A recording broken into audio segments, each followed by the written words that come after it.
Good morning friends, তোমরা সবাই কেমন আছো? আশা করছি ভালো আছো। আমরাও ভালো আছি। আমার নতুন একটা ভ্লগে তোমাদের অনেক স্বাগত জানাই। তো দেখো, ঠান্ডা তো পড়েছে। তোমরা সবাই সবাই ঠিকঠাক সুস্থ আছো তো? আমাদের বাড়িতে তো সর্দি কাশি লেগেই আছে, তাই জন্য জিজ্ঞাসা করছি আর কি। তো ঠান্ডা যেহেতু পড়ে গেছে, তাই এদিক ওদিক ঘুরতে যাওয়া হচ্ছে। তো আজকে গেছিলাম আমার মামা শ্বশুরের বাড়ি আর কি।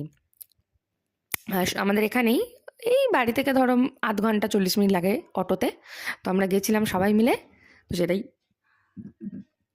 তোমাদের সাথে শেয়ার করব আজকের। সকালবেলা উঠে আজকে আর তেমন কিছু, যা হোক কাজকর্ম সেরে টেরে নিয়ে চাটা খাওয়াটাও হয়ে যেতে স্নান টান করে পুজো টুজো করে একদম রেডি হয়ে নিলাম। তার মধ্যেখানে তোমাদের দাদাভাই একটু বাজারে গেছিলো। তো সেই বাজারে গিয়ে একটুখানি আর কি ভিডিও নিয়েছিল, এই চারপাশটা একটু তোমাদের কি দেখানোর জন্য আর কি। তো সেটাই একটু তোমাদের সাথে শেয়ার করলাম আমি। তো ব্যাস, তারপরে রেডি হয়ে সবাই মিলে চলে গেলাম মামা শ্বশুরের বাড়ি। আসলে মানে আমার এই বড় মামা শ্বশুররা সরিষায় আসলে ভাড়ায় থাকে। আর আসল বাড়ি হচ্ছে ফলতা হরিণডাঙ্গায়। তো ভাইয়ের আর কি, মানে মামার ছেলের পড়াশোনার জন্য এখানেই থাকে আর কি। তো প্রথমে চলে গেলাম। চলে যাওয়ার পর সবাই মিলে খুব মজা হই হুল্লোড় তো করলামই। তো যাওয়ার সঙ্গে সঙ্গেই মাইমা হচ্ছে দিয়ে দিল লুচি আর আলুর দম। লুচির আলুর দমটার টেস্টটা তো খুব সুন্দর, হেভি ছিল আর কি বলবো।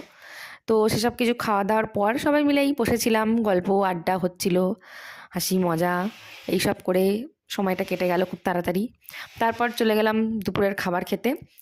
অনেক কিছু রান্না করেছিল, শুক্তো, মাছের মাথা দিয়ে ডাল, আলু ভাজা, বেগুন ভাজা, সর্ষে দিয়ে মাছের ঝাল, মাংস, আমের আচার ছিল মাইমার হাতে স্পেশাল, পায়েস, অনেক কিছুই ছিল আর কি।